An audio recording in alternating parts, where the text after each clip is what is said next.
Alba fu chi alba era una nazione,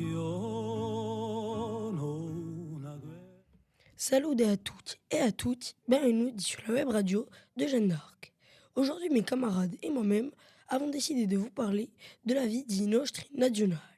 En 1768, la Corse vit ses dernières heures d'indépendance avant son rattachement à la France.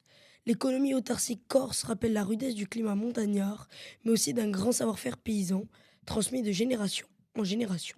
Il faut savoir qu'à l'époque, ils se nourrissent uniquement de légumes adaptés au maquis corse, terre dure, été chaud, hiver froid. Pasquale Baul a introduit à cette époque la pomme de terre dans un esprit d'ouverture et de modernisation.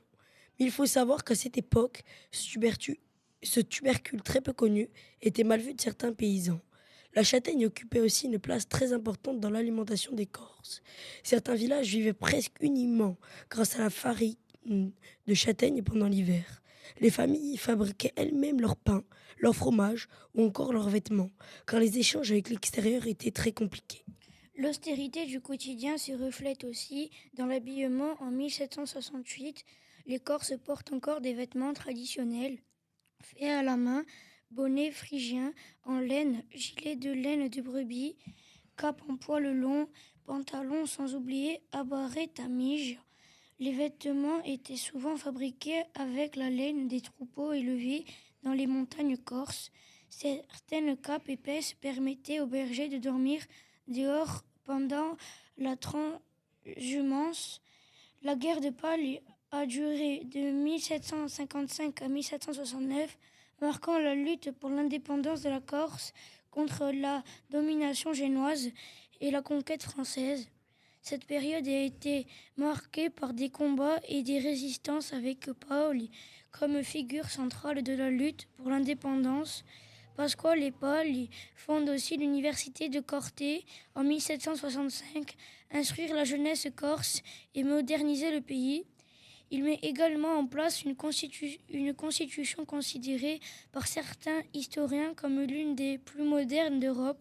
À cette époque, les armes utilisées durant les batailles de Paoli et des Nationales étaient principalement des mousquets, des fusils, des pistolets et des épées. Les Corses étaient également armés de grands stylets. C'était un grand couteau d'origine italienne.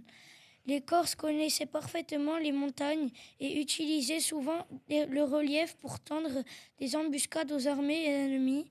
Certains combattants transportaient leurs armes pendant plusieurs jours à pied à travers le maquis pour rejoindre les troupes de Paoli.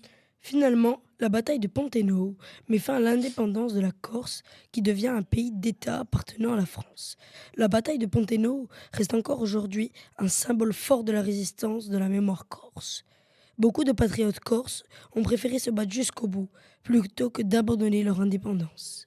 Ce qu'il faut retenir de cette période, c'est qu'elle marque l'apogée de Paoli en leader de l'indépendance corse. Il donne à son peuple une légitimité face aux pressions extérieures comme aux invasions successives. Pascal Paoli se voit contraint de quitter la Corse en 1769. S'ensuivent 21 ans d'exil à Londres. Anglais accueille Paoli en héros et lui offre une vie bourgeoise. À Londres, Paoli devient une personnalité respectée et admirée par de nombreux intellectuels anglais. Même loin de la Corse, il continue de défendre l'idée d'une nation corse libre et indépendante. Mais à l'autre bout du globe, les premiers hommes d'État américains cherchent une constitution pour devenir indépendants et se détacher de l'Angleterre. Et apprennent que la Corse vient de sortir d'une période d'indépendance et décident donc de s'en inspirer.